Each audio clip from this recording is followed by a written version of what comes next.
বাংলাদেশের চারপাশে তো বন্ধুভাবাপন্ন দেশ নাই, তাদের সবসময় চেষ্টা থাকে বাংলাদেশকে হেয় করা, একটা ঘটনাকে অনেক ফুলিয়ে ফাঁপিয়ে দেখা, এটাকে নিয়ে ষড়যন্ত্র করা।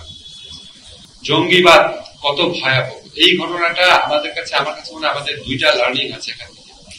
একটা হচ্ছে জঙ্গিবাদ, উগ্রবাদ, এটা কি ভয়ঙ্কর জিনিস, মানুষকে কত যুক্তিহীন, অমানুষ এবং নিষ্ঠুর পরিণত করে এবং কি পরিণতি ডেকে আনে এটা।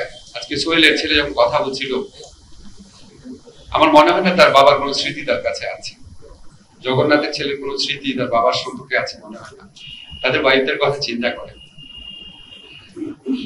আমার মনে হয় না পৃথিবীতে অন্য কোনো কিছু মানুষকে এতটা নিষ্ঠুর, মরিয়া, বেপরোয়া হতে পারে যেটা জঙ্গিবাদ পারে। যে কোনো ধর্মের জঙ্গিবাদ, যে কোনো ধর্মের হতে পারে। আমরা আমাদের প্রতিবেশী রাষ্ট্রে দেখি কি ভয়ঙ্কর জঙ্গিবাদ বিভিন্ন সময় আছে, আমার দেশে একটা সময় এটা ছিল।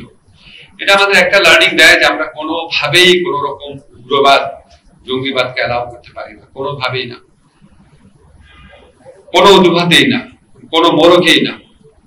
সেকেন্ড যে জিনিসটা হচ্ছে, আপনাদের স্মরণে আছে কিনা জানি না, এরপর থেকে বাংলাদেশের চারপাশে তো বন্ধুভাবাপন্ন দেশ নাই, তাদের সবসময় চেষ্টা থাকে বাংলাদেশকে হেয় করা, একটা ঘটনাকে অনেক ফুলিয়ে ফাঁপিয়ে দেখা, এটাকে নিয়ে ষড়যন্ত্র করা। আমরা যে গত 15 বছরের ফ্যাসিস্ট শাসন পেয়েছি, এই যে আমাদের জুলাই গণঅভ্যুত্থানে এত ছেলেকে, এত মেয়েকে প্রাণ দিতে হলো, এত মানুষকে আহত হতে হতো, এটার সাথে কিন্তু 2006 সনের এই ঘটনাগুলোর, 5 সনের এই ঘটনাগুলোর সম্পর্ক আছে।